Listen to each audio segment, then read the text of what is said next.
Selamat malam, salam sejahtera dan bahagia kiranya memenuhi kehidupan kita, terkhusus kehidupan muda remaja di malam ini. Puji Tuhan, selamat malam juga para undangan kaum muda remaja ataupun simpatisan yang hadir bersama-sama dengan kita malam ini, berkumpul berhimpul di tengah ibadah Natal Pemuda Remaja. Biarlah kiranya Tuhan memberkati kita lewat pembukaan firman Tuhan. Tuhan melawat setiap kehidupan kita pribadi lepas pribadi. Puji Tuhan. Haleluya. Salam. Salam. Puji Tuhan. Saya juga tidak lupa menyapa anak-anak Tuhan, umat Tuhan, kaum muda remaja, bahkan hamba-hamba Tuhan yang sedang mengikuti pemberitaan firman Tuhan lewat live streaming video internet, YouTube, Facebook, dimanapun Anda berada. Puji Tuhan, mari kita bersama-sama berdoa dan menaikkan permohonan kepada Tuhan supaya firman-Nya keluar, supaya Tuhan bukakan rahasia firman untuk kita, bagi kita, bagaikan Daniel, menaikkan permohonan kepada Tuhan sehingga keluarlah firman Tuhan. Tuhan nyatakan rahasia firman Tuhan. Puji Tuhan, tanda bahwa Tuhan mengasihi kehidupan kita masing-masing. Puji Tuhan, dan tanda Tuhan mengampuni dosa kita 70 kali 7 masa. Tuhan Yesus akan memulihkan kehidupan pemuda remaja di hari-hari terakhir ini. Puji Tuhan. Haleluya. Baik, segera kita memperhatikan tema yang ada, yang sudah terlihat tertulis di depan. Silsilah lahirnya Yesus Kristus. Ya. Silsilah lahirnya Yesus Kristus yang diawali dari Injil Matius pasal 1 ayat 1 sampai dengan ayat yang ke-5 sampai ayat yang ke-6. Puji Tuhan. Silakan Yesua. Demikian firman Tuhan. Ya. Silsilah Yesus Kristus. Inilah silsilah Yesus Kristus, Ya.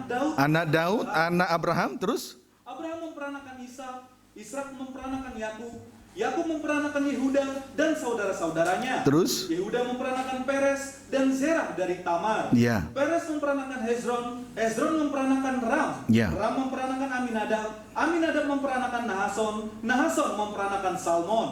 Salmon memperanakan Boas dari Rahab. Ya. Boas memperanakan Obed dari Rut. Obed memperanakan Isai. Terus Isai memperanakan Raja Daud. Ya. Daud memperanakan Salomo dari istri Uria. Istri Uria. Puji Tuhan.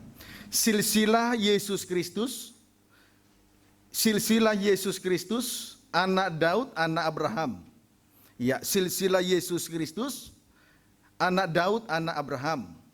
Dari Abraham sampai dengan lahirnya Daud, ada 14 keturunan. Dari Abraham sampai dengan lahirnya Daud ada 14 keturunan. Amin, saudaraku. Inilah silsilah Yesus Kristus. Silsilah tentang lahirnya Yesus Kristus. Dialah anak Daud, anak Abraham. Kemudian dari Abraham sampai dengan lahirnya Daud, ada seluruhnya ada 14 keturunan. Langsung saja dibaca ayat 17. Jadi seluruhnya ada 14 keturunan Ya. dari Abraham sampai Daud. Terus 14 keturunan dari Daud sampai pembuangan ke Babel. Terus Dan 14 keturunan dari Ya. pembuangan ke Babel sampai Kristus. Jadi secara keseluruhan ada titik 2. Jadi secara keseluruhan ada strip pertama 14 keturunan dari Abraham sampai ke Daud. Strip yang kedua 14 keturunan dari Daud sampai pembuangan ke Babel. Strip yang ketiga 14 keturunan dari pembuangan ke Babel sampai Kristus lahir. Amin, saudaraku. Inilah silsilah lahirnya Yesus Kristus. Dia adalah anak Daud, anak Abraham. Kemudian silsilah Yesus Kristus terkait dengan 4 rahim perempuan bangsa kafir.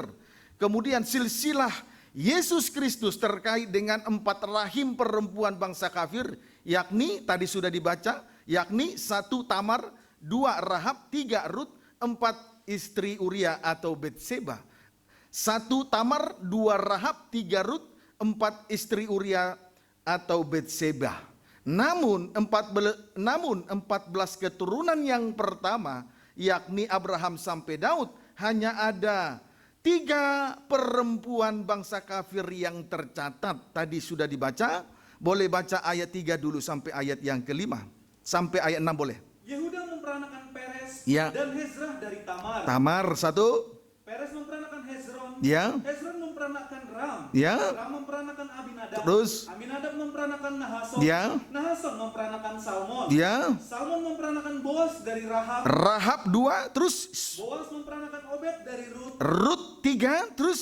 Obed memperanakan Isai. Ya, terus boleh baca. Isai memperanakan Raja Daud. Ya. Daud memperanakan Ya. Salomo dari istri Jadi Uria. saya ulangi dulu ya. Kemudian silsilah Yesus Kristus terkait dengan 4 rahim perempuan bangsa kafir, yakni 1 Tamar, 2 Rahab, 3 Rut, 4 istri Uria atau Betseba. Namun 14 keturunan yang pertama, yakni Abraham sampai Daud, hanya ada 3 perempuan bangsa kafir yang tercatat. 1 Tamar, 2 Rahab, 3 Rut. 1 Tamar, 2 Rahab, 3 Rut. Amin. Puji Tuhan. Saya berharap pemuda remaja mau mengikuti pemberitaan firman Tuhan sampai nanti rahasianya terbuka. Jadi pemberitaan firman ini bukan cerita-cerita dongeng, tetapi pemberitaan firman ini harus ayat menjelaskan ayat sampai nanti terbuka rahasianya, supaya kita mengerti tentang silsilah lahirnya Yesus Kristus. Puji Tuhan. Dalam kebaktian Natal Pemuda Remaja tahun ini, dalam kesempatan kebaktian Natal Pemuda Remaja tahun ini, secara khusus kita akan melihat pribadi Rut. Secara khusus kita akan melihat pribadi Rut. Puji Tuhan. Tulisannya, pertanyaannya, siapakah Rut ini? Tulis saja, pertanyaannya, siapakah Rut ini? Rut ialah satu dari 4 perempuan bangsa kafir yang terkait dengan silsilah lahirnya Yesus Kristus. B. Rut adalah menantu Naomi yang ditinggal mati oleh Kilion suaminya, anak kedua Naomi sendiri. Pendeknya, Rut adalah seorang janda. C. Rut adalah bangsa Moab atau bangsa kafir. C. Rut adalah bangsa Moab atau bangsa kafir. Amin. Ciri yang paling mendasar. Lanjut, saudara tulis saja. Ciri yang paling mendasar daripada bangsa kafir, bangsa Moab atau bangsa kafir, di luar bangsa Israel disebut bangsa kafir ya. Amin saudaraku. Di luar bangsa Moab disebut bangsa kafir. Ciri yang paling mendasar daripada bangsa kafir atau bangsa Moab ialah hidup dalam penyembahan berhala. Inilah ciri bangsa kafir. Ciri yang paling mendasar daripada bangsa kafir ialah hidup dalam penyembahan berhala. Tadi Rut adalah bangsa Moab, bangsa kafir. Di luar bangsa Israel disebut bangsa kafir. Amin. Ciri yang paling mendasar daripada bangsa kafir ialah hidup dalam penyembahan berhala. Mari kita lihat penyembahan berhala. Rut 1 ayat 15. Rut 1 ayat 15. Silakan. Diikuti ya. Demikian firman Tuhan. Saudara yang kuliah bisa ikuti mata pelajaran kuliah. Firman Tuhan lebih daripada mata pelajaran kuliah. Karena firman Tuhan adalah pribadi Yesus Kristus. Amin. Jadi jangan salah saudara mengerti tentang mana yang lebih utama dan mana yang harus kita utamakan. Kalau di sekolah juga ada penguraian, saudara terlalu fokus, boleh. Tetapi saudara harus lebih fokus dengar firman Tuhan, pribadi Tuhan Yesus Kristus, penyelamat manusia. Amin. Dia lahir untuk menyelamatkan kita semua. Rut 1 ayat 15. Demikian firman Tuhan. Ya. Rut dan Naomi. Ya. Berkatalah Naomi, telah pulang iparmu kepada Ya. bangsanya Ya. dan kepada para allahnya. A-nya kecil. Bangsanya bangsa Moab dan kepada para allahnya A-nya kecil. Berhala. Terus? Pulanglah mengikuti Ya. iparmu itu. Naomi berkata kepada Rut, telah pulang iparmu kepada bangsanya dan kepada para allahnya. Kalimat para allahnya menunjukkan bahwa bangsa Moab atau bangsa kafir hidup di dalam penyembahan berhala. Amin saudaraku. Kalimat para allahnya menunjukkan bahwa bangsa Moab atau bangsa kafir hidup di dalam penyembahan berhala. Kemudian berhala dari bangsa kafir itu sangat banyak. Kemudian berhala dari bangsa kafir itu banyak. Puji Tuhan. Mari kita lihat 1 Korintus 12 ayat 2. Ayat menerangkan ayat. Tidak cukup hanya cerita-cerita dan panjang lebar. 1 Korintus 12 ayat yang kedua. Silakan. Demikian firman Tuhan. Ya, Rupa-rupa karunia Ya. tetapi satu roh. ya. Terus? Kamu tahu, Ya. pada waktu kamu masih belum mengenal Allah, Sebelum waktu kamu masih belum mengenal Allah, berarti bangsa kafir. Hidup jauh dari Allah, belum mengenal Allah, itu bangsa kafir. Terus? kamu tanpa berpikir ditarik kepada berhala-berhala yang bisu. Puji Tuhan. Bangsa kafir tanpa berpikir ditarik kepada berhala-berhala yang bisu. Nah, itulah keadaan dari bangsa kafir. Bangsa kafir tanpa berpikir ditarik kepada berhala-berhala yang bisu. Di luar kesadaran ditarik kepada berhala-berhala yang bisu. Sekarang setelah mengenal Tuhan lewat pengajaran mempelai, sekalipun seperti apa mewahnya berhala, tidak mungkin anak Tuhan bisa ditarik kepada penyembahan berhala. Tetapi bangsa kafir sebelum mengenal Tuhan Yesus, tanpa berpikir, tanpa sadar, dia sudah langsung digiring, langsung ditarik kepada berhala-berhala yang bisu. Sebab itu perlu kita memperoleh pengetahuan yang benar tentang anak Allah. Tidak salah saudara menempuh pendidikan yang tinggi. Tetapi nomor satu, kita harus memperoleh pengetahuan yang benar tentang anak Allah. Sehingga seberapa besar keindahan, seberapa besar luar biasa keindahan daripada berhala. Berhala itu tidak akan mungkin bisa menarik kita. Karena kita sudah memperoleh pengetahuan yang benar tentang anak Allah. Tetapi beda dengan bangsa kafir. Tanpa berpikir ditarik kepada berhala-berhala yang bisu. Amin. Puji Tuhan. 1 Tawarik 16. Ikuti terus ya. Ikuti terus, nanti diberkati. Kalau dulu mungkin biasa mendengar satu ayat lalu cerita panjang-panjang, sekarang belajar dulu untuk mengikuti firman dengan berlaku bijaksana, dengan berlaku dewasa. Puji Tuhan, jangan lagi mendengar firman seperti kanak-kanak hanya suka dengan dongeng-dongeng. Biar kehidupan muda remaja, saudara bisa muda tetapi harus dewasa rohani. Amin. Puji Tuhan. 1 Tawarik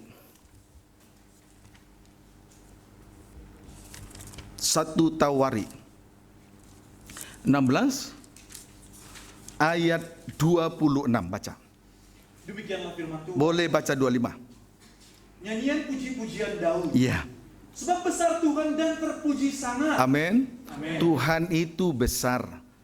Tuhan itu terpuji dan sangat terpuji. Terus Dan lebih dahsyat ia daripada ya, segala Allah. lebih dahsyat dari berhala-berhala mana saja. Amin saudaraku. Amin. Lebih dahsyat Tuhan, sebab besar Tuhan dan terpuji sangat. Lebih dahsyat daripada segala berhala. Ayat 26. Sebab segala Allah bangsa-bangsa adalah berhala. Ya, sebab segala Allah bangsa-bangsa adalah berhala. Terus Tetapi Tuhanlah yang menjadikan langit. puji Tuhan. Perhatikan kalimat. Sebab segala Allah bangsa-bangsa adalah berhala. Berarti segala sesuatu yang melebihi dari Tuhan itu adalah berhala. Lihat kalimat. Sebab segala Allah bangsa-bangsa adalah berhala. Berarti segala sesuatu yang melebihi dari Tuhan itu adalah berhala. Berhala artinya, definisi berhala, segala sesuatu yang melebihi dari Tuhan. Itu definisi berhala. Misalnya, contohnya, meninggalkan ibadah, meninggalkan pelayanan, karena pekerjaan, karena usaha, karena bisnis, karena kuliah, karena kesibukan-kesibukan yang lainnya di dunia ini, itu berhala. Semuanya itu merupakan berhala. Itulah Tuhannya atau Allahnya dunia ini atau bangsa kafir. Tetapi Allah kita jauh lebih besar dari berhala itu semua. Amin. Contoh yang lain yang disebut berhala. Tadi definisi berhala, segala sesuatu yang melebihi dari Tuhan. Meninggalkan ibadah karena pekerjaan, kuliah, karena ini, itu semua berhala. Itu contoh berhala yang pertama. Contoh berhala yang kedua, keras hati. Keras hati itu juga berhala. Keras hati itu juga berhala. Contoh berhala yang ketiga, hidup dalam kebenaran diri sendiri. Itu berhala. Jadi sekalipun anak-anakku, pemuda remaja tidak mendirikan patung, arca di rumah saudara masing-masing, kalau keras hati itu penyembahan berhala. Kalau hidup dalam kebenaran diri sendiri itu berhala. Dapat dipahami saudara? Puji Tuhan. Mari kita lihat contoh pribadi dari Saul, 1 Samuel 15. 1 Samuel 15 ayat 7 sampai 9 terlebih dahulu. Puji Tuhan. 1 Samuel 15 ayat 7 sampai 9. Demikian firman Tuhan. Awalnya kita untuk mendekati salib memang asing bagi kita. Kemudian apalagi kalau kita pikul ditaruh di atas pundak, agak terasa berat dan semakin asing lagi. Tetapi kalau kita semakin menyelami isi hati Tuhan, akan semakin terasa nikmat dan indah. Itu pengalaman saya awal pertama dipanggil oleh Tuhan. Saya tolak 3 tahun. Tapi setelah ikut Tuhan, oh ternyata enak. Andai kata saya ditawarkan untuk kembali ke dunia, saya enggak. Sangat menderita di dunia. Ayo belajar dulu ya, menyelami isi hati Tuhan ya. Belajar dulu menyentuh salib ya, pelan-pelan ya. Pelan-pelan nanti ditaruh di atas pundak. Mari, puji Tuhan. 1 Samuel 15 ayat 7 sampai 9. Sebab itu simak terus pemberitaan firman. Jangan biasakan diri dengar dongeng-dongeng cerita dari hamba-hamba Tuhan. Belajar dewasa. Dengar firman supaya semakin dewasa. 1 Samuel 15 ayat 7 sampai 9. Baca. Demikian firman Tuhan. Ya. Saul ditolak sebagai raja. Ya. Lalu Saul memukul kala orang Amalek, Ya. mulai dari Hawilah sampai ke Syur, Ya. yang di sebelah timur Mesir. Terus. Agak raja orang Amalek ditangkapnya hidup-hidup, Ya. tetapi segenap rakyatnya ditumpasnya dengan mata pedang. Ya. Tetapi Saul dan rakyat itu menyelamatkan Agag dan kambing domba dan lembu-lembu yang terbaik dan tambun, Terus. pula anak domba dan segala yang berharga. Ya. Tidak mau mereka menumpas semuanya itu. Terus. Tetapi segala hewan yang tidak berharga dan yang buruk, Ya. itulah yang ditumpas Puji mereka. Tuhan. Perhatikan dari apa yang sudah dibaca. Saul menyelamatkan antara lain Agag raja Amalek, tetapi seluruh rakyat ditumpas, dibunuh. Kemudian mengambil kambing domba dan lembu-lembu yang tambun, tetapi yang kurus dan tak berharga ditumpas. Ditumpas oleh Saul. 18-19. Tuhan telah menyuruh engkau pergi dengan pesan. Ya. Pergilah, tumpaslah orang-orang berdosa itu. Iya. Yakni orang Amalek. Orang Amalek mulai dari rajanya, Agag raja Amalek, sampai rakyatnya tanpa terkecuali. Laki-laki, perempuan, tua, muda, sampai kepada bayi yang menyusui. Terus Berperanglah melawan mereka, Ya. sampai engkau membinasakan mereka. semua harus binasa. Itu perintah Tuhan kepada Saul. Terus Mengapa engkau tidak mendengarkan suara Tuhan? membiarkan Agag raja Amalek hidup, semua rakyatnya ditumpas. Terus Mengapa engkau mengambil jarahan dan melakukan apa yang jahat di mata Tuhan? puji Tuhan. Perintah Tuhan yang sebenarnya adalah Saul memerangi Amalek sampai membinasakannya. Berarti membinasakan mulai dari rajanya Agag sampai kepada rakyatnya. Laki-laki, perempuan, tua, muda, kaya, miskin, sampai kepada balita yang sedang menyusui. Harus dibinasakan. Puji Tuhan, itu firman Tuhan yang sebenarnya yang harus dikerjakan oleh Saul. Tetapi kenyataannya Saul tidak mendengar suara Tuhan. Saul tidak mendengar suara Tuhan. Seberapa banyak kaum muda setelah dengar firman, awalnya rindu untuk lakukan apa yang didengar, tetapi akhirnya ditunda, bahkan tidak ditunda untuk melakukan firman itu sendiri. Menolak untuk melakukannya, itulah Saul. Dapat dipahami saudaraku. Puji Tuhan. Tetapi kenyataannya Saul tidak mendengar suara Tuhan. Tidak melakukan seperti apa yang diperintahkan oleh Tuhan. Tidak membiarkan Agag raja Amalek hidup. Mengambil jarahan yang tambun, yang gemuk. Yang kurus dibunuh. Yang tambun diambil. Agag dibiarkan hidup. Tapi rakyatnya dibunuh. Tidak mendengar suara Tuhan. Tidak melakukan tepat seperti yang diperintahkan oleh Tuhan. Sudah diperangi memang, sudah diperangi, tapi Agag dibiarkan hidup. Sudah ditumpas memang binatangnya, tapi yang tambun, yang gemuk diambil. Amin saudaraku. Puji Tuhan. Ayat 20 sampai 21. Lalu kata Saul kepada Samuel, Ya. aku memang mendengarkan suara Tuhan. Masih membela diri lagi. Sudah salah membela diri. Pada saat Nabi Samuel datang, lalu menegur, Masih membela diri. Kata Saul kepada Samuel, aku memang mendengarkan suara Tuhan terus. Dan mengikuti jalan yang telah disuruh Tuhan kepadaku. Nah ini banyak anak muda seperti ini, betul enggak? Betul tidak? Amin. Jangan seperti itu lagi ya. Anak-anakku semuanya, amin. Terus. Dan aku membawa Agag raja orang Amalek, Ya. tetapi orang Amalek itu sendiri Ya. telah kutumpas. Puji Tuhan.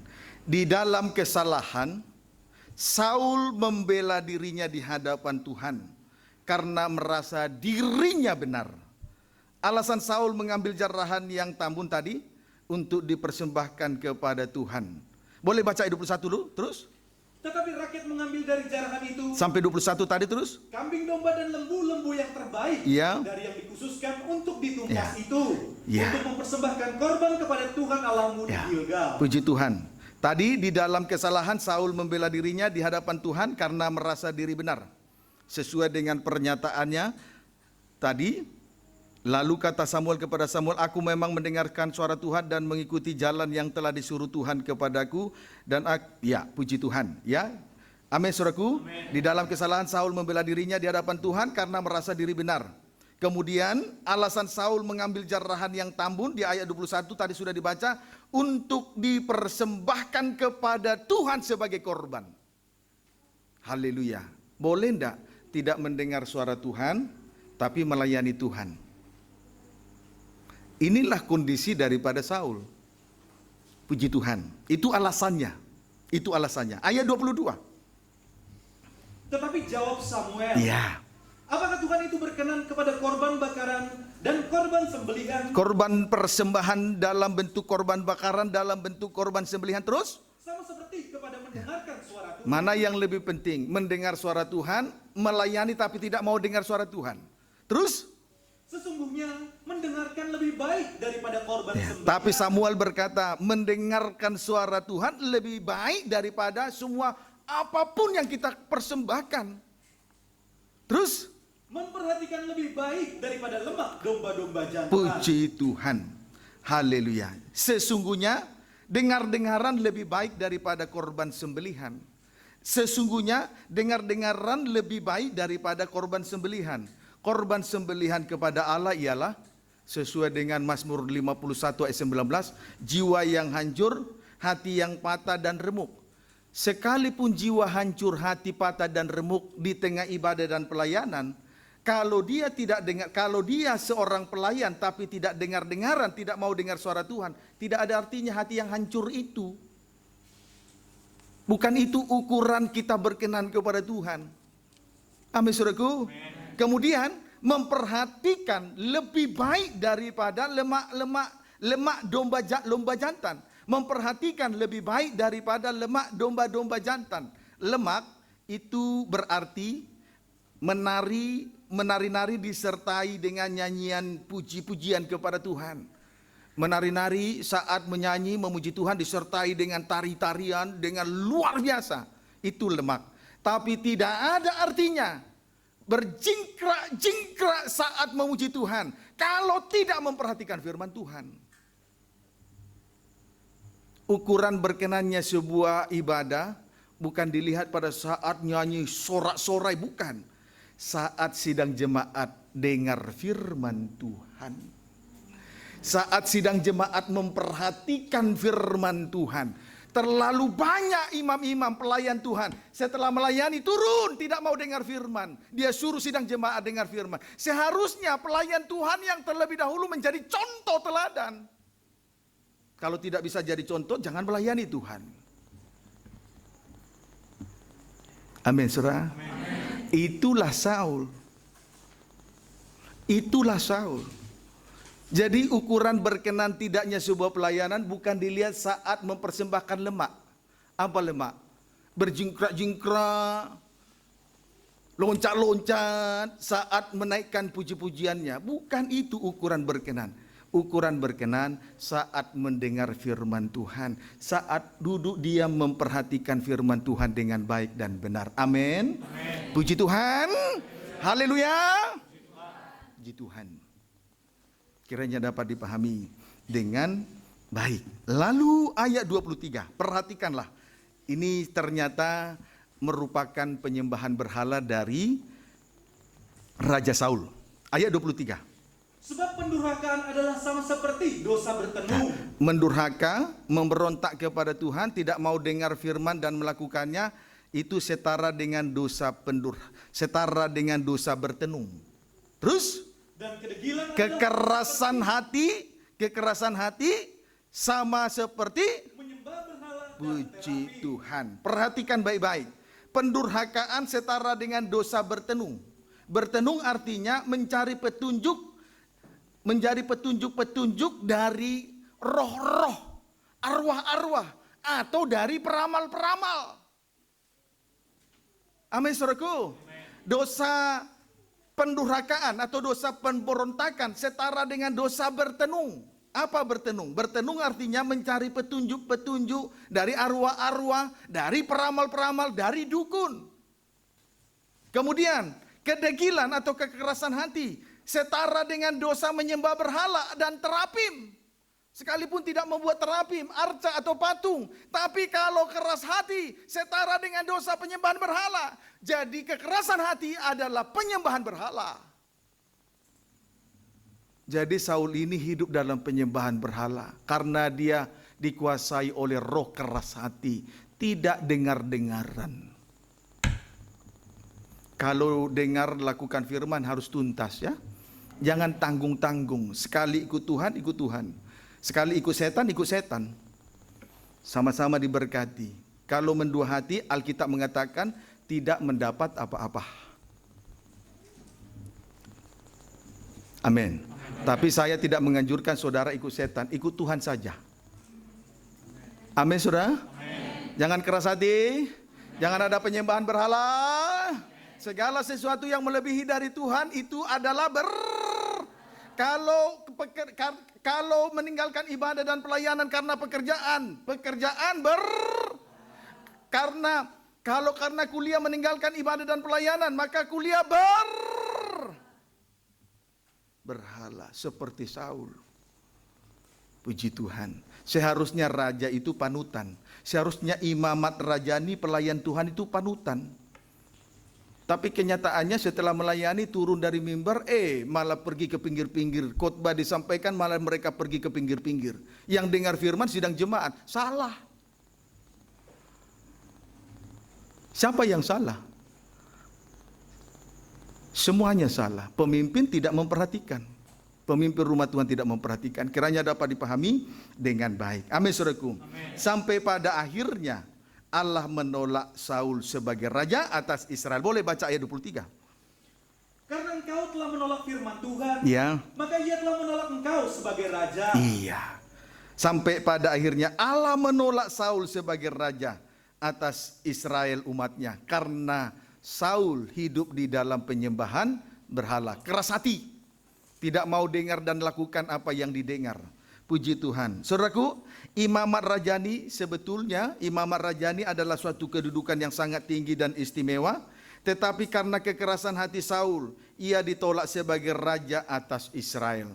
Ia ditolak sebagai raja atas Israel. 1 Samuel 15 ayat 10 sampai 11. 1 Samuel 15 ayat 10 sampai 11 baca. Demikian firman Tuhan. Ya. Lalu datanglah firman Tuhan kepada Samuel. Ya. Demikian.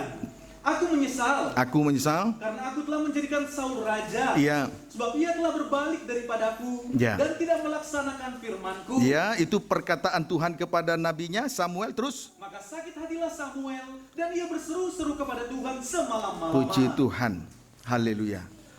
Saudaraku, intinya dalam hal ini Tuhan sangat menyesal karena menjadikan Saul raja atas Israel. Intinya Tuhan sangat menyesal karena menjadikan Saul sebagai raja atas Israel. Tadi di atas tadi saya sudah sampaikan, imamat rajani itu adalah suatu kedudukan yang sangat tinggi. Kalau kita melayani Tuhan itu adalah suatu kedudukan yang sangat tinggi dan istimewa. Amin, saudaraku. Tetapi kenyataannya Saul tidak menghargai kedudukan yang tinggi ini. Tuhan pun menyesal. Bukan Tuhan saja yang menyesal. Samuel pun, Nabi Samuel pun sebagai perpanjangan mulut lidah Tuhan sakit hati. Jadi kalau seorang gembala sidang, pemimpin rumah Tuhan mungkin agak terlalu protektif melihat kesalahan seseorang, saudara jangan tersinggung. Memang itu wajar saja. Amin, saudaraku. Amin. Puji Tuhan. Haleluya. Ayat 17. Sesudah itu berkatalah Samuel, Ya. bukankah engkau, walaupun engkau kecil pada pemandangan Engkau kecil, tidak layak, terus? telah menjadi kepala atas suku-suku Israel. Terus? Dan bukankah Tuhan telah Ya. mengurapi engkau menjadi raja atas Haleluya. Sebenarnya kemurahan Tuhan atas Saul itu besar. Sebab sekalipun Saul kecil dan tidak layak, tetapi ia telah diurapi oleh Tuhan menjadi raja. Pendeknya, kebenaran diri sendiri dan kekerasan hati adalah penyembahan berhala. Puji Tuhan. Amin, saudaraku. Tuhan menyesal. Sebetulnya dia kecil, tidak layak. Tapi dilayakkan Tuhan. Yang tidak layak menjadi layak. Itu kemurahan. Aku tidak bisa Tuhan, aku kecil, tidak mampu. Tetapi Tuhan tetap urapi menjadi raja. Itu kemurahan. Saul tidak menghargai kemurahan. Amin, saudaraku. Kalau sudah bekerja, hargai kemurahan. Sungguh-sungguh bekerja. Kalau sudah diberi kesempatan untuk melayani Tuhan dengan sungguh-sungguh. Itu kemurahan. Hati-hati. Sekali waktu Tuhan bisa cabut kemurahan itu. Tuhan berkemurahan kepada siapa dia berkemurahan. Amin, saudaraku. Puji Tuhan. Haleluya. Kita kembali membaca 1 Korintus 12 ayat 2.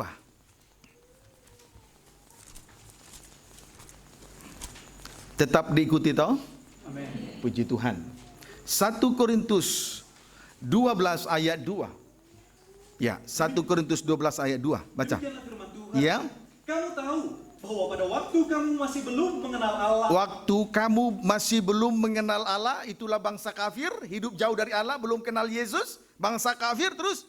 Kamu tanpa berpikir ditarik kepada berhala-berhala yang bisu. Tanpa berpikir, bangsa kafir tanpa berpikir, tanpa sadar, digiring kepada berhala-berhala yang bisu.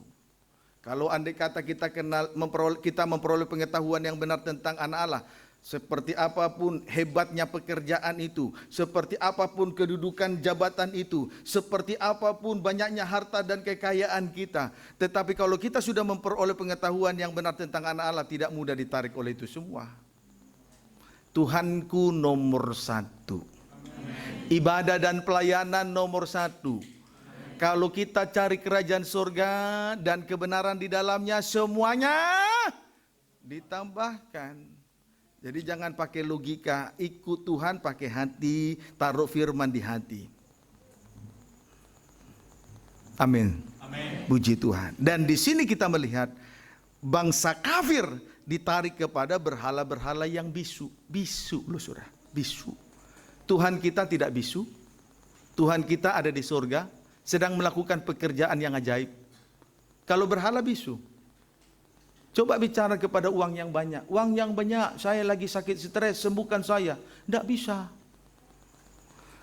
Uang yang banyak, saya dimarahi dosen, guru saya tadi karena saya tidak benar. Uang yang banyak, tolong bantu saya. Tidak bisa. Tidak punya mulut berarti. Tidak punya tangan. Tapi Tuhan kita hidup. Tuhan kita hidup. Dia hebat. Terpuji sangat. Amin. Puji Tuhan. Haleluya. Sekarang Mazmur 115 ayat 4 sampai 7. Sedikit tambahkan bassnya. Saya sudah sampaikan beberapa waktu lalu.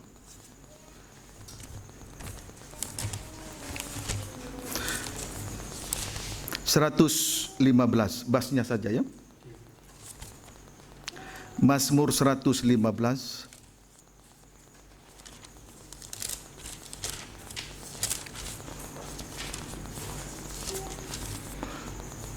ayat 4 sampai dengan ayat 7 langsung. Silakan. Demikian firman Tuhan. Iya.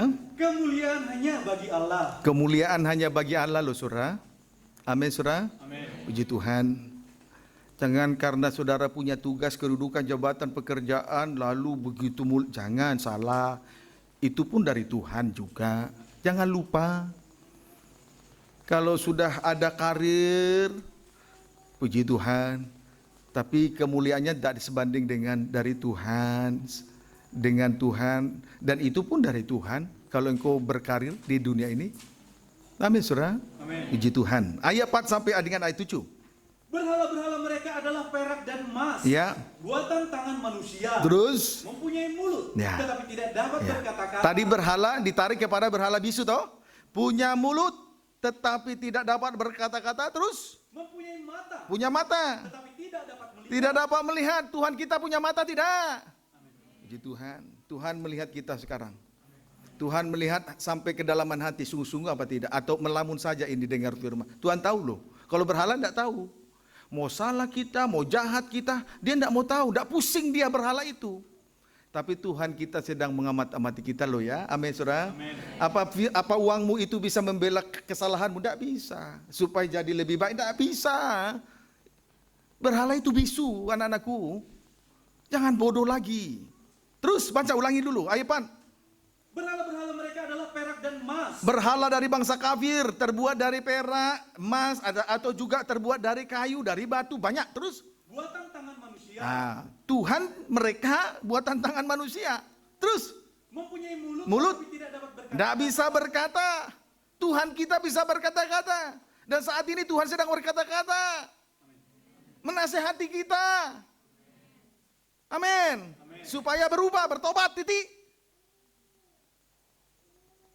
Coba berhala. Berhala apa saja? Bisu. Manakala kita jatuh dalam kejahatan, tidak bisa menolong kita. Bahkan berhala bisa membawa kita, menjerumuskan kita lebih parah lagi. Mumpung ada uang. Amin. Amin. Ayo, mulai cerdas ya, Makanya jangan ngantuk-ngantuk dengar firman. Mungkin selama ini cerita dongeng saja, enak-enak. Sekarang jangan begitu lagi. Ayat menjelaskan ayat. Amin. Amin. Kalau terbuka rahasia firman, semua isi hati juga tersingkap. Supaya hati Tuhan menyatu dengan hati manusia. Hati dengan hati menyatu. Terus, Mempunyai telinga tetapi tidak dapat mendengar. ya, coba teriak kepada berhala. Punya telinga tapi tidak mendengar. Manakala kita dalam kesusahan yang sangat menghimpit sampai kita stres, tidak ada lagi jalan keluar, lalu kita teriak kepada berhala. Tidak punya telinga, tidak bisa mendengar. Terus Mempunyai hidung tetapi tidak dapat. mempunyai hidung tetapi tidak dapat mencium. Terus Mempunyai tangan tetapi tidak dapat meraba-raba. tetapi mempunyai tangan tetapi tidak dapat meraba-raba. Tuhan kita hidup. Manakala kita angkat dua tangan, dia turun tangan. Kalau kita sudah menyerah dengan segala kelelahan hidup, dalam segala persoalan yang kita hadapi, kita angkat tangan menyerah, dia turun tangan. Dia turun tangan. Amin saudaraku. Amin. Puji Tuhan. Dia turun tangan. Itu tandanya Allah kita hidup.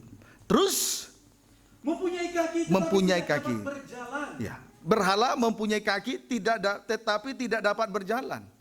Allah kita hidup. Sebaliknya Allah kita hidup, mempunyai kaki. Dia sudah melangkahkan kakinya sesuai dengan ketetapan firman Tuhan. Biar kita melangkah seperti yang dilangkahkan oleh Tuhan. Sesuai dengan ketetapan firman. Step demi step. Sampai tujuan hidup masa depan cerah. Amin. Amin. Kalau berhala enggak. Ada emas bahagia. Habis emas susah lagi. Ada uang bahagia. Habis uang susah lagi. Enggak punya ketetapan. Enggak punya kaki. Dengan langkah-langkah yang tetap. Tapi Tuhan kita punya kaki. Ketetapannya kita bisa ikuti terus. Amin. Amin. Puji Tuhan. Terus. Dan tidak dapat memberi suara dengan kerongkongannya. Dan berhala tidak dapat memberi suara dengan kerongkongannya. Jadi kita dapat mengambil kesimpulan bahwa bangsa kafir, itulah bangsa Moab, Rut tadi, bangsa kafir, tanpa berpikir ditarik kepada berhala-berhala yang bisu. Lalu ayat 8. Seperti itulah jadinya orang-orang yang membuatnya. Iya. Dan semua orang yang percaya kepadanya. Puji Tuhan. Kalau jatuh hidup dalam penyembahan berhala, juga sama seperti berhala bisu, tidak bisa berbuat apa-apa. Kalau seseorang jatuh dalam penyembahan berhala, lebih mengutamakan perkara lahiriah daripada ibadah dan pelayanan, mengutamakan hal-hal yang duniawi daripada ibadah dan pelayanan, orang semacam ini tidak bisa berbuat sesuatu yang baik di hadapan Tuhan. Jadi sama-sama bisu. Amin, saudara. Sudah sejauh mana kita berbuat di hadapan Tuhan? Seperti apa ibadah dan pelayanan kita di hari-hari terakhir ini? Kok kita merasa anteng-anteng, tidak merasa bersalah? Tidak ada sesuatu yang kita perbuat yang baik di hadapan Tuhan, kok tidak merasa bersalah? Malah jauh dari Tuhan berbuat sesuatu yang jahat, kok merasa tidak bersalah? Ayo mulai sekarang, jangan kita seperti kita ini manusia ciptaan Tuhan yang paling mulia, harus bijaksana sekarang, punya akal, gunakan dengan baik. Amin, saudaraku. Jangan sama seperti berhala bisu lagi. Tapi yang pasti mereka yang jatuh dalam penyembahan berhala sama seperti berhala bisu, tidak bisa berbuat apa-apa. Punya mulut tidak digunakan untuk memuliakan Tuhan, punya tangan tidak digunakan untuk melayani pekerjaan Tuhan, punya kaki tidak bisa mengikuti jejak-jejak Yesus yang berdarah itu. Punya hidung tetapi tidak hidup dalam penyembahan atau penyerahan diri kepada Tuhan. Punya mata tetapi tidak bisa melihat apa yang ada di depan mata. Sudah kaku. Puji Tuhan. Kiranya dapat dipahami dengan baik. Amin, saudaraku. Nah, inilah keadaan dari bangsa kafir tanpa berpikir ditarik kepada berhala bisu. Kita kembali kepada 1 Korintus 12 ayat yang ketiga. Puji Tuhan. Haleluya. 1 Korintus 12, Tuhan Yesus mau datang. Lihat tanda-tanda ini. Jadi saudara tidak bisa lagi bergantung kepada harta dan kekayaan kalau tidak mau binasa. Saya tidak sedang menakut-nakuti. Saya belum pernah melihat ular kobra tiba-tiba nongol di daerah-daerah. Saya belum pernah melihat gunung meletus di mana-mana. Saya belum pernah melihat zaman dahulu tiba-tiba bersamaan tsunami, longsor, banjir. Tidak pernah. Nah, sekarang saya sudah melihat persis sesuai dengan Matius 24. Itu tanda kedatangan Tuhan. Kita sudah melihat tanda kedatangan Tuhan, tapi kok kita anteng-anteng? Wow. Kok saudara bikin nyawa saudara seperti binatang, gampang sekali binasa? Bagaimana sekarang? Tidak ada rasa takut? Ada rasa takut? Amin. Ada rasa takut? Amin. Tuhan, takutlah.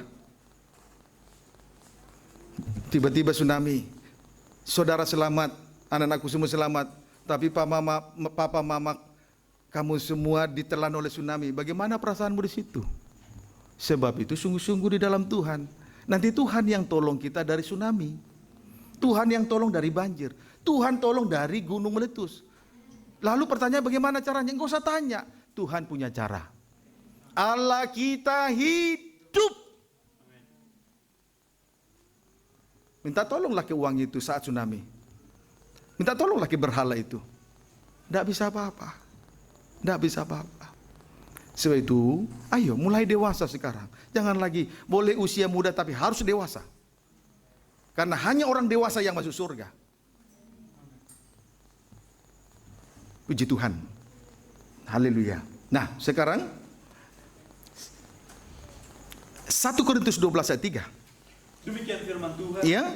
Karena itu aku mau meyakinkan kamu. Ya, aku mau meyakinkan kamu semua anak-anakku pemuda remaja. Perhatikan sungguh-sungguh. Aku mau meyakinkan kamu semua, amin. Aku mau meyakinkan kamu semua, amin. Apa itu? Bahwa tidak ada seorang pun yang berkata-kata oleh Allah. Iya. Dapat berkata terkutuklah Yesus. Ulangi dulu, tidak. Bahwa tidak ada seorang pun yang berkata-kata oleh Roh Allah. Iya. Dapat berkata terkutuklah Yesus. Iya. Dan tidak seorang pun yang dapat mengaku Yesus adalah Tuhan selain oleh Roh Kudus. Puji Tuhan. Perlu untuk diketahui antara lain. 1. Tidak ada seorang pun yang berkata-kata oleh Roh Allah kalau dia penuh Roh Kudus dapat berkata terkutuklah Yesus. 2. Sebaliknya, tidak ada seorang pun yang dapat mengaku Yesus adalah Tuhan selain Roh Allah. Intinya adalah, jikalau tidak memiliki Roh Tuhan, bangsa kafir menjadi kaku dan membisu. Amin. Dapat dipahami. Intinya, jikalau tidak memiliki Roh Tuhan, Roh Allah, bangsa kafir, bangsa Moab menjadi kaku dan membisu, alias tidak dapat berbuat apa-apa di hadapan Tuhan. Untung kita saat ini berada dalam kegiatan Roh Tuhan, sehingga kita dapat memuji Tuhan, mengaku Yesus adalah Tuhan, karena kita ada di tengah-tengah kegiatan Roh. Dan kalau sebaliknya, kalau kita penuh dengan Roh Kudus, tidak mungkin kita berkata, terkutuklah Tuhan. Kiranya dapat dipahami dengan baik. Haleluya. Puji Tuhan. Haleluya. Puji Tuhan. Haleluya. Habakuk pasal 2.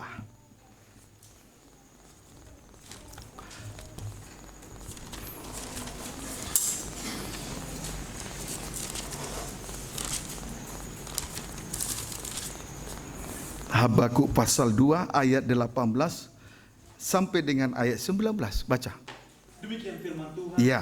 Penghukuman atas para penindas. Iya. Apakah gunanya patung pahatan yang dipahat oleh pembuatnya? Iya, patung buatan tangan manusia, berhala bisu. Terus? Apakah gunanya patung tuangan pengajar dusta itu? Iya, pengajar dusta. Terus? Karena pembuatnya percaya akan buatannya. Terus? Padahal berhala-berhala bisu belaka yang dibuatnya. Puji Tuhan.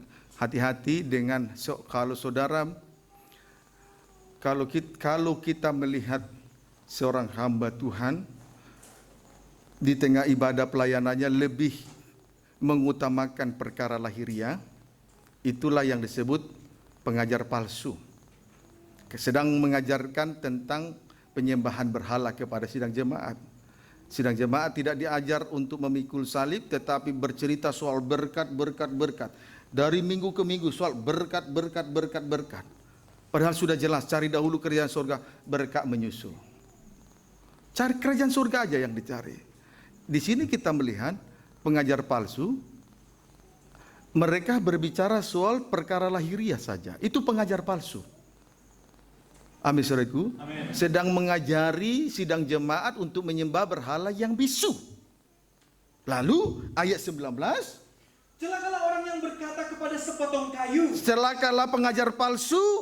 Terus yang berkata bahwa tentang berhala. Terus terjagalah. Terus Dan kepada sebuah batu bisu. berhala bisu terbuat dari batu bisu.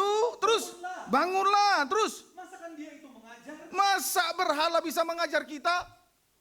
Manakala kita salah, manakala kita sudah berdusta, manakala kita sudah jatuh dalam kenajisan karena pornografi di Android, lalu uang berkata, kamu salah. Masakan berhala berkata seperti itu? Tidak mungkin.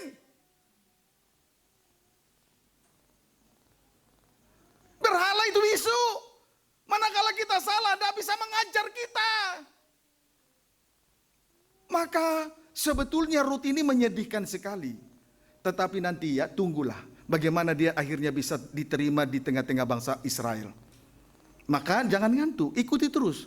Kalau saudara ada rasa kerinduan yang berkobar-kobar, Tuhan tolong, Tuhan bela, masa depanmu semua diberkati Tuhan. Amin. Belajar untuk menyembah Allah yang hidup, jangan lagi berhala. Berhala yang bisu tidak bisa mengajar. Manakala kita salah dalam ucapan, manakala tersirat sesuatu yang najis dalam hati dan pikiran, tidak bisa mengajar itu berhala. Yang ada berhala bisa menarik kita sampai kepada kedalaman jatuh dalam dosa yang paling dalam.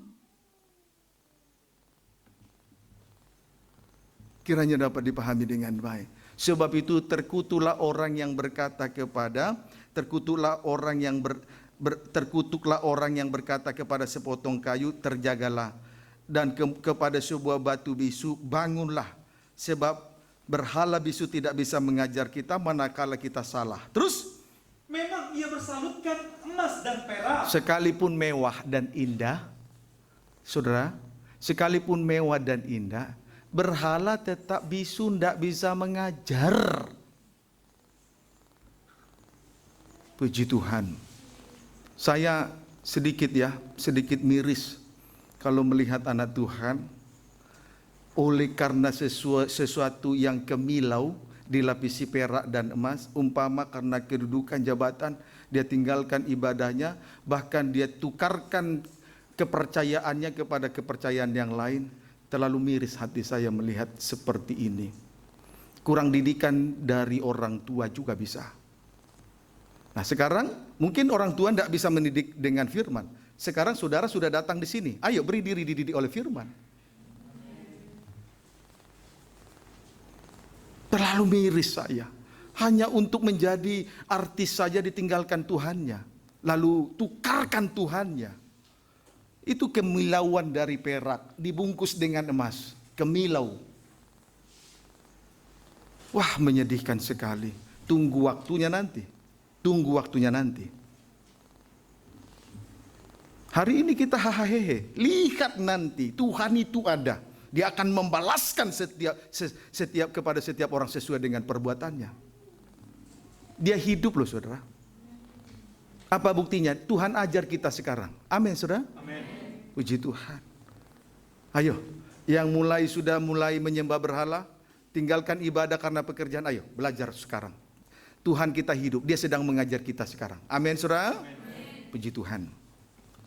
Haleluya. Nah, terus ayat berapa sekarang? Masih 19 terus? Memang ia bersalutkan emas dan perak. Kemilau. Kemilau. Tapi jangan silau. Amin, saudaraku. Dia tetap berhala bisu. Walaupun kemilau, tapi jangan silau. Entah itu kedudukan, entah itu jabatan, dengan pekerjaan yang mewah, uang, harta, jangan silau. Sebab dia tetap berhala bisu. Tidak bisa mengajar. Tidak bisa mendidik kita manakala kita salah. Terus? Tetapi roh tidak ada sama sekali di dalamnya. Roh tidak ada. Roh tidak ada sama sekali di dalam berhala. Sebab itu berhala itu mati. Roh yang menghidupkan. Daging itu mati, roh yang menghidupkan. Dapat dipahami? Amin. Puji Tuhan. Haleluya. Saudara, selayaknya kita bersyukur kepada Tuhan. Karena Tuhan memberi pengertian yang benar kepada kita. Tuhan tidak memberi pengertian yang aneh-aneh kepada kita. Amin saudaraku. Puji Tuhan. Haleluya. Nah sekarang Kisah Rasul 17 ayat 29 sampai 30. Kisah Rasul, lebih jauh kita melihat soal berhala ini. Memang inilah kondisi daripada Moab, bangsa Moab, Rut bangsa Moab. Tahun ini kita melihat tentang Rut ya. Kisah Rasul 17 ayat 29 sampai 30. Demikian firman Tuhan. Ya, 29 sampai 30 baca. Paulus di Athena. Ya. Karena kita berasal dari keturunan Allah. Ya. Kita tidak boleh berpikir bahwa keadaan ilahi sama seperti emas atau perak atau batu. Ya. Keadaan Allah kita, keadaan ilahi, Allah yang hidup, Allah Abraham, Ishak, Yakub tidak sama dengan seperti emas atau perak atau batu. Terus ciptaan kesenian dan keahlian manusia. Tidak sama, tidak sama. Terus dengan tidak memandang lagi zaman kebodohan. ya, jangan bodoh lagi. Tuhan sudah mengajar kita karena Allah kita hidup. Berhala tidak bisa mengajar kita untuk lebih bijaksana menyikapi apa yang sudah kita dengar sore malam ini. Terus maka sekarang Allah memberitakan kepada manusia, kepadaku, kepada kita semua. Amin. Puji Tuhan. Jangan banyak melamun. Terus bahwa di mana-mana semua mereka harus bertobat. Setiap manusia di mana-mana saja harus bertobat mulai sekarang ini. Jangan berada di pada masa kebodohan. Yakni seperti kebodohan bangsa kafir, bangsa Moab. Hidup dalam penyembahan berhala. Karena kemilau dari emas, karena kemilau dari perak, karena kemilau dari patung-patung pahatan yang lain. Tapi jangan salah. Jangan salah. Di sini dikatakan, tidak boleh berpikir bahwa keadaan ilahi sama seperti emas atau perak atau batu ciptaan kesenian dan keahlian manusia. Sebenarnya kita adalah ciptaan Allah. Amin. maka kita tidak boleh berpikir bahwa keadaan ilahi atau Allah yang hidup sama seperti emas, perak, dan batu ciptaan kesenian dan keahlian manusia.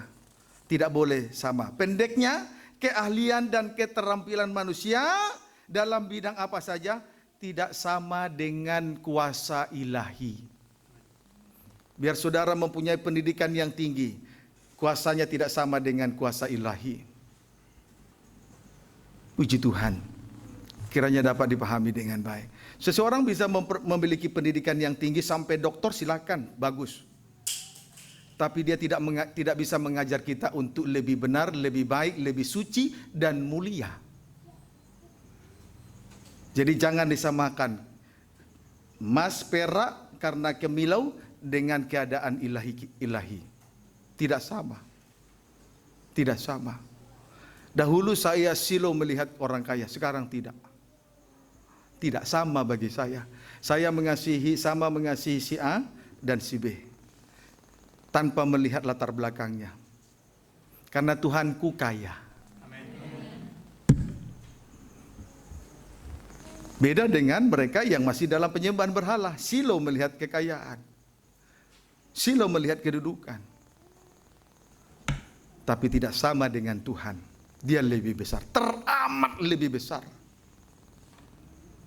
Puji syukur kalau diberkati. Tapi jangan silau dengan semua itu. Setuju? Amen. Setuju? Amen. Puji Tuhan. Haleluya. Nah, sekarang kita membaca 1 Korintus pasal 6 ayat 9b sampai 10. 1 Korintus 6 ayat yang ke-9b sampai dengan ayat 10. 1 Korintus 6 ayat 9b sampai dengan ayat yang ke-10. Demikian firman Tuhan. Ya. Janganlah sesat. Janganlah sesat. Orang cabul. Ya. Penyembah berhala. Penyembahan berhala. Terus. Orang berzina. Banci. Orang pemburit. Pencuri. Orang kikir. Terus. Pemabuk. Pemfitnah. Dan penipu. Ya. Tidak akan mendapat bagian dalam kerajaan Allah. Tidak mendapat bagian dalam kerajaan Allah. Pendeknya, mereka yang hidup dalam penyembahan berhala tidak masuk surga. Intinya begitu. Jadi jangan bergantung kepada berhala. Sekalipun kemilau, jangan silau. Karena mereka yang hidup dalam penyembahan berhala tidak masuk surga. Titik. Kalau tidak masuk surga berarti masuk sampai kapan? 100 tahun, 1000 tahun. Selama-lamanya menderita di neraka. Tapi kalau kita bebas dari berhala, daripada bangsa kafir, bangsa Moab, selama-lamanya bahagia dalam kerajaan surga.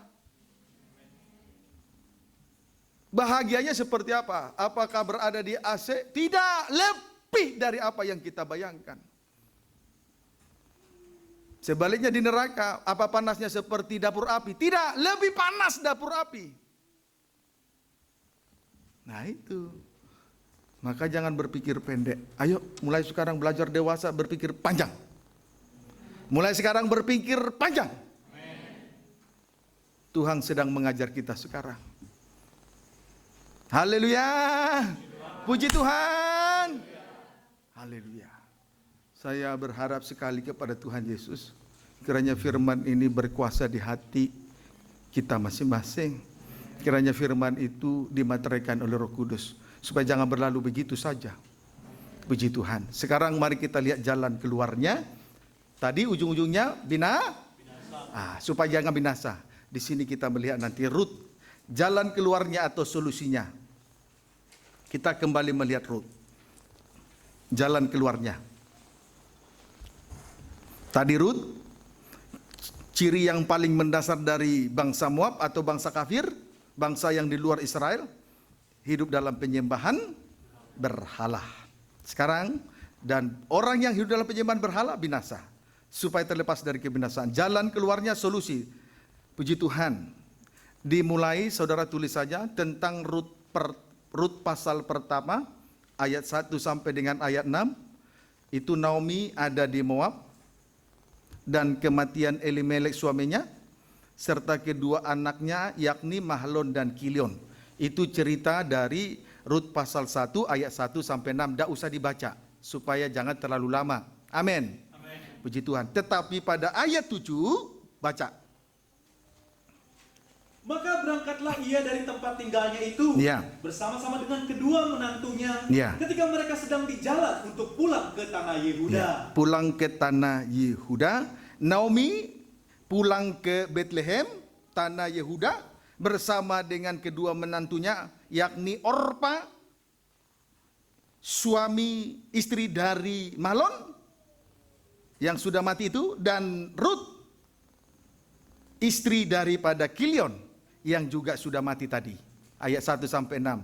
Amin. Tadi ayat 1 sampai 6, Naomi ada di Moab, dia tinggalkan Bethlehem, pergi ke Moab. Kemudian sampai di Moab, Elimelek sang suami mati, serta kedua anaknya setelah menikahi dua perempuan Moab juga mati, Mahlon dan Kilion. Pada ayat 7, Naomi pulang ke Bethlehem, akhirnya pulang kampung, pulang ke Bethlehem, tanah leluhur, bersama dengan kedua menantunya orang Moab itu, Orpa dan Ruth. Janda Orpa dan janda Ruth. Ayat 14 sampai 18 agak banyak, baca. Menangis pula mereka dengan suara keras. Ya. Terus? Lalu Orpa mencium mertuanya itu minta diri. Ya. Tetapi Ruth tetap berpaut padanya. Ya.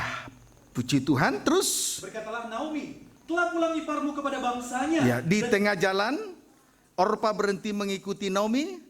Akhirnya dia mundur lagi, kembali ke belakang, kembali ke bangsanya, bangsa Moab. Lalu ayat 15, berkatalah Naomi mertuanya itu, terus? Telah pulang iparmu kepada bangsanya. Iparmu kepada bangsanya, terus? Dan kepada para allahnya. A-nya kecil, berarti berhala. Terus? Pulanglah mengikuti iparmu itu. Ayo kembali lagi kepada bangsamu. Terus? Tetapi Kata Ruth, janganlah desak aku meninggalkan ya. engkau. Terus? Dan pulang dengan tidak mengikuti engkau. Iya. Sebab kemana engkau pergi, Iya. di situ jugalah aku pergi. Terus? Dan di mana engkau bermalam, Iya. di situ jugalah aku bermalam. Terus? Bangsamulah bangsaku. Bangsamulah akhirnya sebagai bangsa Moab, bangsa kafir, mau mengakui bangsa Israel, bangsamulah bangsaku. Dan Allahmulah Allah. Akhirnya dia mau menyembah Allah Israel. Dibutuhkan penyerahan diri. Dibutuhkan penyerahan diri, jangan bertahan dalam kebodohan. Amin. Kalau memang penyembahan berhala itu salah, jangan bertahan di situ. Masa depanmu bukan di situ, saudara. Anak-anakku, masa depanmu bukan di berhala, di dalam Tuhan. Sekalipun engkau bodoh dalam pelajaran, kalau engkau sungguh-sungguh di dalam Tuhan, masa depanmu cerah dalam Tuhan. Mungkin ijazahmu tidak seberapa, susah cari kerja, sungguh-sungguh dalam Tuhan. Maka mulai sekarang belajar seperti Ruth, bangsa Moab, bangsa kafir. Bangsamulah bangsaku, Allahmulah Allahku.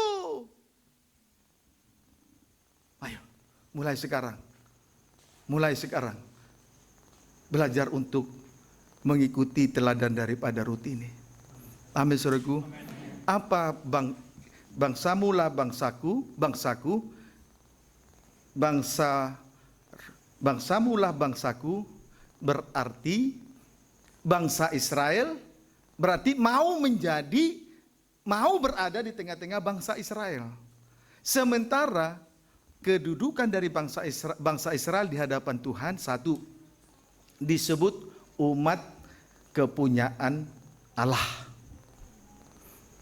Amin, saudaraku. Dua, disebut pasukan Tuhan. Umat kepunyaan Allah berarti imamat rajani. Bangsa yang terpilih, imamat rajani, orang-orang yang melayani Tuhan. Sedangkan pasukan Tuhan berarti tentaranya Tuhan, Laskar Kristus. Apapun yang terjadi, berjuang terus untuk berjuang menghidupi, untuk berjuang di dalam hal perjuangan rohani, tidak mau kalah terhadap dosa-dosa. Itu yang disebut bangsamulah bangsaku. Kedudukan bangsa Israel di hadapan Tuhan disebut umat milik kepunyaan sama dengan imamat rajani. Tidak usah kita baca ayat itu, atau boleh, supaya saudara jangan main tebak-tebakan dalam hal mendengar firman Tuhan. 1 Petrus 2 ayat 9. Kedudukan dari bangsa Israel, satu, sebagai umat kepunyaan Allah. 1 Petrus 2 ayat 9. Demikianlah firman Tuhan. Ya, Tetapi kamulah bangsa yang terpilih, ya, imamat yang rajani, ya, bangsa yang kudus, ya, umat kepunyaan Allah sendiri, ya. Tugas mereka apa? supaya kamu memberitakan perbuatan-perbuatan yang besar dari Dia. Melayani Tuhan berarti memberitakan salib. Itu tugas pelayan Tuhan. Umat kepunyaan Allah berarti pelayan Tuhan. Tugasnya apa? Memberitakan salib. Itulah kedudukan bangsa Israel. Amin. Amin. Kemudian yang kedua, bangsamu lah bangsaku tadi yang kedua disebut juga pasukan Tuhan. Apa pasukan Tuhan? Berarti tentaranya Tuhan. Sekarang ini di dalam pelayanan kepada Tuhan itu sama seperti sedang berjuang. Apa yang kita perjuangkan? Hidup rohani kita. Dari apa? Untuk mengalahkan dosa. Dosa itu ditimbulkan oleh satu, dunia dengan arusnya. Dua, iblis atau setan, itulah roh jahat, roh najis. Tiga, daging dengan keinginannya. Daging ini musuh dalam selimut karena dia tinggal bersama dengan kita. Maka pernyataan bangsa mula bangsaku itu bukan hanya tulisan begitu saja, hurufiah mati. Tapi setelah ditelaah, dia hidup. Sebab disebut bangsa mula bangsaku, kedudukan dari bangsa Israel. Satu, umat kepunyaan Allah, berarti pelayan Tuhan. Tidak boleh lagi hanya duduk diam dengar firman, harus ambil bagian dalam pelayanan. Tugasnya apa? Memberitakan salib dimanapun kita berada. Jangan beritakan yang aneh-aneh. Dari mulut baik dari perbuatan ini. Amin. Kemudian kedudukan yang lain.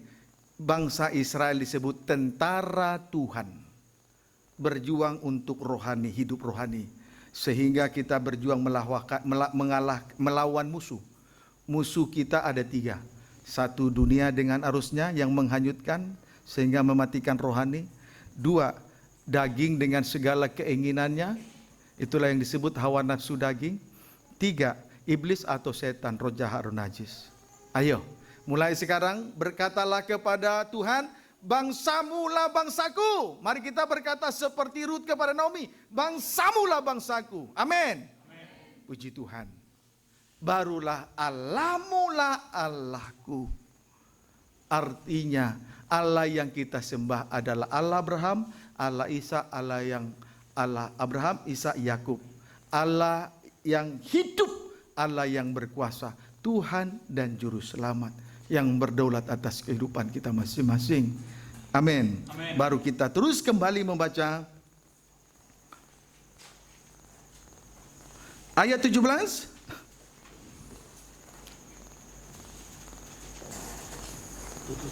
Rut 1:17. Di mana engkau mati, Iya. aku pun mati di sana. Iya. Dan di sanalah aku dikuburkan. Terus Beginilah kiranya Tuhan menghukum aku. Iya. Bahkan lebih lagi daripada itu. Iya. Jikalau sesuatu apapun memisahkan aku dari Iya. engkau selain daripada maut. dan yang terakhir, di mana engkau mati, di mana engkau mati, aku pun mati di sana dan di sanalah aku dikubur. Berarti tidak terpisah dari kasih Kristus. Apa yang sudah dipersatukan oleh Tuhan tidak boleh dipisahkan oleh apapun kecuali maut. Tidak terpisah dari kasih Kristus. Setelah menyatakan hal itu, barulah ayat 18 terus. Ketika Naomi melihat bahwa Rut berkeras untuk ikut bersama-sama dengan dia, Terus? berhentilah ia berkata-kata kepadanya. 19. Dan berjalanlah keduanya sampai mereka tiba di Bethlehem. Ya. Ketika mereka masuk ke Bethlehem, Ya. gemparlah seluruh kota itu karena Ya. mereka. Ayat 22. Demikianlah Naomi pulang bersama-sama dengan Rut, perempuan Moab itu, Ya. menantunya, Ya. yang turut pulang dari daerah Moab. Terus? Dan sampailah mereka ke Bethlehem pada permulaan musim menuai jelai. Puji Tuhan. Haleluya. Nah, akhirnya saudara, tibalah Naomi dan Rut di Bethlehem. Demikianlah Naomi pulang bersama dengan Rut, perempuan Moab itu, menantunya yang turut pulang dari daerah Moab, dan sampailah mereka ke Bethlehem pada permulaan musim menuai jelai. Puji Tuhan. Akhirnya sampailah Rut dan Naomi ke Bethlehem. Amin, saudaraku. Apa itu Bethlehem? Bethlehem itu adalah rumah roti, tempat, sebab disitulah Yesus lahir. Bethlehem artinya rumah roti. Disitulah Yesus lahir. Amin, saudaraku. Puji Tuhan. Berarti terjadilah Natal. Dapat dipahami? Terjadilah Natal. Puji Tuhan. Biarlah kiranya kita akhirnya juga boleh mengalami Natal. Mika pasal yang ke-5. Mika pasal yang ke-5.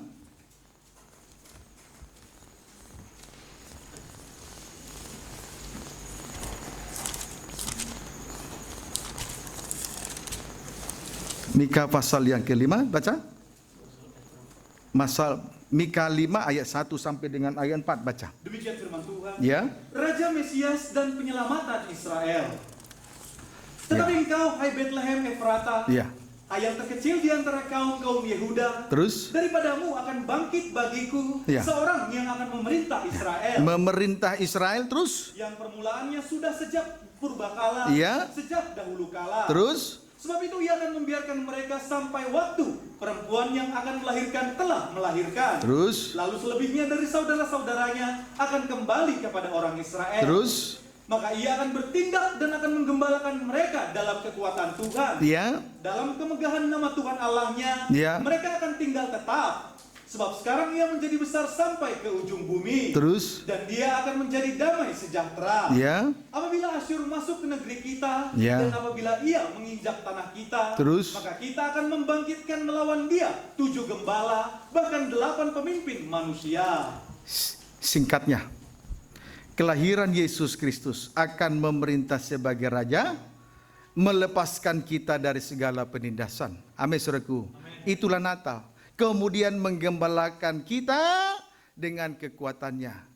Kalau kita tergembala, maka kehidupan kita terpelihara. Domba-domba terpelihara. Kembalilah kepada gembala yang memelihara jiwa. Sesuai dengan 1 Petrus 2 ayat 24. Sesuai Petrus 2 ayat 24. Kembalilah kepada gembala yang memelihara jiwa. Jadi saya ulangi, kelahiran Yesus Kristus, Natal, Yesus lahir dan akan memerintah sebagai Raja, melepaskan kita dari segala penindasan. Kemudian menggembalakan mereka dengan kekuatan Tuhan. Biarlah kehidupan muda remaja menjadi suatu kehidupan domba yang tergembala, supaya kehidupan kita terpelihara oleh Tuhan. Amin, saudaraku. Boleh baca 1 Petrus 2 ayat 24. Inilah arti Natal bagi kita semua lewat teladan daripada Rut bangsa Moab. Puji Tuhan, sebab silsilah Yesus terkait dengan 4 rahim dari perempuan bangsa kafir. 1 Petrus 2 ayat 24. Terus baca. Penderitaan Kristus sebagai teladan. Ya. Ia sendiri telah memikul dosa kita di dalam tubuhnya, Ya. kayu salib. Terus Supaya kita yang telah mati terhadap dosa, Ya. hidup untuk kebenaran. ya. Oleh bilur-bilurnya kamu telah sembuh. Ayat 25 terus. Sebab dahulu kamu sesat seperti domba. Dahulu sesat seperti domba, tidak tergembala, sekarang tergembala dalam satu kandang penggembalaan. Amin. Tidak boleh liar memasuki semua kandang-kandang penggembalaan. Harus berada dalam satu penggembalaan. Tergembala dengan baik dengan satu gembala. Terus Tetapi sekarang kamu telah kembali kepada gembala. kembali kepada gembala. Yesus lahir Natal. Selain Raja, dia juga gembala, memelihara. Terus Dan pemelihara jiwamu. amin. Tergembala. Tergembala. Amin. Tuhan pelihara. Masa depan Tuhan pelihara. Masa depan dipelihara. Segala biaya-biaya kebutuhan masa depan semua. Jodoh semua ditanggung oleh Tuhan. Kaum muda yang mau jodoh, Tuhan kasih. Masa depan soal pekerjaan Tuhan kasih. Kembalilah kepada gembala. Tergembala dengan baik. Dipelihara oleh Tuhan. Amin. Tuhan Yesus memberkati kita semua.